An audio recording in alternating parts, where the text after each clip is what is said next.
So true. So true. What's up, dearest wonderful people? It's Oliver here, and today I'm going to be showing you guys what camera gear I use to film my videos. A lot of you all have sent in questions over the past few months asking what camera gear I use, what settings do I use, what software, editing software do I use, etc, etc. So we are going to just dive right into that right now. So let's start off with the big beast. My main camera, actually what I'm filming on right now, is the Canon Rebel T5i. In other countries it's known as the 700D, and it is just a beast of a camera. You can change lenses, plug in a microphone, it has a flip screen which you can tilt around, so when I'm filming, if I want to check the framing, I can check the framing, but you gotta make sure not to stare at the screen because that looks really weird. Then I got this sick camera pouch. It's the shape of a DSLR. If you don't want to take your camera bag around and you just have your camera and one lens on it, works great, pretty snug fit, it's compact, works well. Alright, and what is a DSLR without lenses? Without lenses on your DSLR, you are filming nothing. So, what lenses do I use? Firstly, the lens that came with the camera, the kit lens, 18 to 55mm lens. This is the IS2 lens. It's an older model kit lens, so it cannot autofocus during video. But that's alright, it doesn't really matter. And a lot of people on YouTube, and just a lot of people in general, say the kit lens is trash and it's no good, but that is just not true. That is total malarkey. You get a really good focal length from 18, which is decently wide, to 55, which is just beginning in the telephoto range, so you get that good medium range. So it's super versatile and just works like a beast, and it's cheap. It comes with the camera, so great lens. And my main lens that I use for most of my videos is this lens right here, 10 to 18mm lens. It's a wide angle lens, gets super wide. This is how wide the kit lens gets, and then with the 10 to 18mm lens, this ultra wide angle lens, it gets, boom, that wide. That wide. Mind blown. And this lens is an IS-STM lens, which means it has image stabilization, and I don't know what STM stands for, but it pretty much means it can autofocus during video, and just the autofocus is a lot better than the IS-2 lenses. When I was in Japan earlier this year, I didn't want to take too much gear with me, and the 10 to 18 ultra wide angle lens was the only lens that I took with me, and it did the job wonderfully. A couple times I really wanted to zoom in on something, and I couldn't, but most of the time I was vlogging or filming something up close, so it worked great. And just because I say a wide-angle lens is good, doesn't mean you should go out and buy one for your film kit. And that's because, for me, personally, a wide-angle lens fits my needs. But for you as a photographer or videographer, a wide-angle lens may not be the right thing. So, for me, for example, a 50mm f1.8 lens is a really cool lens that gets that really shallow depth of field, and it's really good in low light. That's an awesome lens. It's really cool, really awesome. But do I need it? I don't have a 50mm lens because I don't see myself using that. It doesn't really fit my needs. So don't just get a piece of film gear because it's awesome or really cool. Get it because it would really help your filmmaking process, or it would really add to your films for your style personally. And my second camera that I use is this bad boy right here. Yes, a smartphone. Smartphones are absolutely incredible. First of all, they work as a phone. You can call people on it, which is good. That's what phones should be able to do, but they can also film incredible quality videos. If you're just starting out and you don't have a camera but you have a smartphone, I highly recommend using your smartphone to film your videos. This thing, little thing right here, can shoot in 4K. 4K! And this big DSLR can't even shoot in 4K. Wow, where's the logic in that? There is no logic, but it's awesome. So, phones are great. And when I don't think I'm going to be filming something, I don't take my DSLR, or when I know I'm going to be filming something but I don't want to carry around a big DSLR, I use my phone. It works miracles. And I have this phone clamp that I put on a tripod if I want to use my phone on a tripod. You got a tripod mount down there, phone sticks in here, works well. Third camera that I use is a GoPro Session, GoPro Hero Session. It's one of the more basic GoPro models, but it does the job for me. I use it in a similar way how I use my smartphone when I don't want to carry around a big DSLR and just want to be kind of chill on the down low with my filming, or when there might be a chance that it'll get wet, or I want to get some underwater shots. Then I use my GoPro. It's completely waterproof and doesn't even need a case.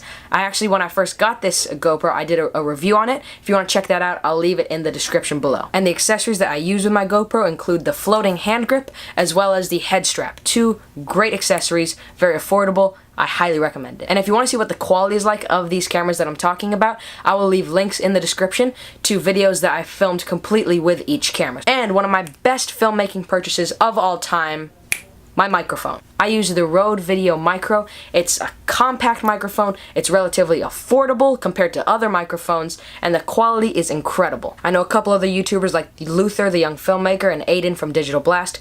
They both use this microphone. It's a wonderful microphone. I could not recommend it more. So many microphones are hundreds of dollars, and microphones just don't need to be that expensive. The Rode Video Micro is $60, which is still relatively affordable, and I really do think that you're getting a major bang for your buck with this microphone. And just so you can hear the difference in quality when you have a microphone and when you don't have a microphone, listen to this. This is with the microphone, and that's without the microphone. It's a little bit more muffled, not as crisp, and especially when you're in the wind, I mean, you just got terrible without the microphone. But then when you have the microphone, which comes with a wind muff or a dead cat, it looks like a little dead rat. When you stick that over the microphone, it gets rid of all the wind, cuts it out. Incredible. Alrighty, now getting on to the more boring stuff, SD cards and batteries.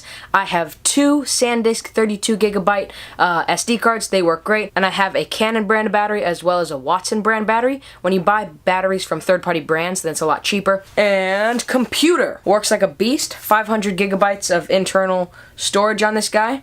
I don't know how much RAM. Let's find out. Let's find out. I don't even know what all this RAM stuff means. It just means that it's good, I guess. Alright, this is a MacBook Pro with Retina display, 13-inch from mid-2014. The processor is a 2.8 gigahertz internal Core i5. I have no idea what that means, but it sounds cool. Memory is 16 gigabytes with a bunch of numbers and letters I'm not going to go through. The graphics, that's boring. That's boring. I'm not gonna give you my serial number. So boom, that's a computer. Before I had this computer, I had a MacBook Pro that was not this generation, and might have been the generation before this one or the generation before that one. And it was fat and huge. I made a bunch of movies on it and then it crashed, which was very unfortunate. So now I keep a backup of my computer. Keeping backups and file organization can seem very daunting and scary and intimidating, but really it's pretty simple. All I do is I have a WD My Passport 500 gigabyte hard drive. It's the exact same storage capacity as my computer, so I keep that as an exact copy of my computer. So in case my computer crashes or someone throws it in the river, I have a backup and I'm not losing my files. And last, but certainly not least, let's see if we can do this. Let's see if we can do this. That's a GorillaPod. Now this actually technically is not a Joby GorillaPod. It's called a FlexiPod made by InnovaPod. Now it was $20. And it's the only tripod I have, and I've gotten so much use out of it. So that is a great deal when it served me so well. The only unfortunate thing is that it doesn't have a ball head, so it's sometimes hard to get the perfect angle, but it works well. It's small, so I can hold it in my hand while I'm vlogging, or I can put it on a table, how I have it right now, to get a stationary, steady tripod shot. So I highly recommend this tripod. It's super versatile, very affordable, and it served me very well. And that is the gear I use. That is the equipment that I use to make my YouTube videos. I hope it was somewhat interesting. I hope it was informative as well. And now let's go on to editing software. I use iMovie 10.1.2. Why they gotta have so many decimals? It's free, comes with all Macs, it does the simple edits, and that's really all you need. I feel like when I don't have as many features or effects at my disposal to use, it makes me focus less on the fancy stuff and focus more on the story. And I think that's important. When I don't have those resources, it focuses my attention more on the story, and that is what is actually really important in filmmaking. But yeah, it works great, it's free, it gets the job done, it's awesome. And for the camera settings I don't use any manual camera app on my phone like Filmic Pro. I just use the native camera app, and it works really well. If you want to get super fancy and get the right specific kind of shot or effect, an app like Filmic Pro would work well, but for me, I don't really need that. I usually film at 720p at 30 frames per second or 1080p at 30 frames per second on my phone, and on my camera, I usually film at 1080p at 24 frames per second, and if I want to get some slow motion, I film at 720p at 60 frames per second. And also, if I do want to get some major slow motion, I use my phone, because this can film as slow as 240 frames per second at 720p, and that is incredibly slow. Get some insane slow motion there. And on my GoPro, I film at 1080p at 60 frames per second. I shoot in 60 frames per second sometimes because it still looks kind of normal if you just leave it at 60 frames per second. But if I want to make that shot a slow motion shot, I can slow it down by 50%, and then the shot will seem like it's shot at 30 frames per second. On my phone and GoPro, I use all auto settings, and on my camera I mostly use manual settings. Sometimes if I'm vlogging out and about and I don't want to miss the shot, I don't really want to focus on the settings, I just put it on auto. But when I have time to plan out the shot and really think about what I'm filming, then I shoot in manual. So shabam! We just went through my camera gear, editing software, and camera settings. And you may be wondering, Oliver, how were you able to pay for all this stuff? Doesn't this stuff cost money?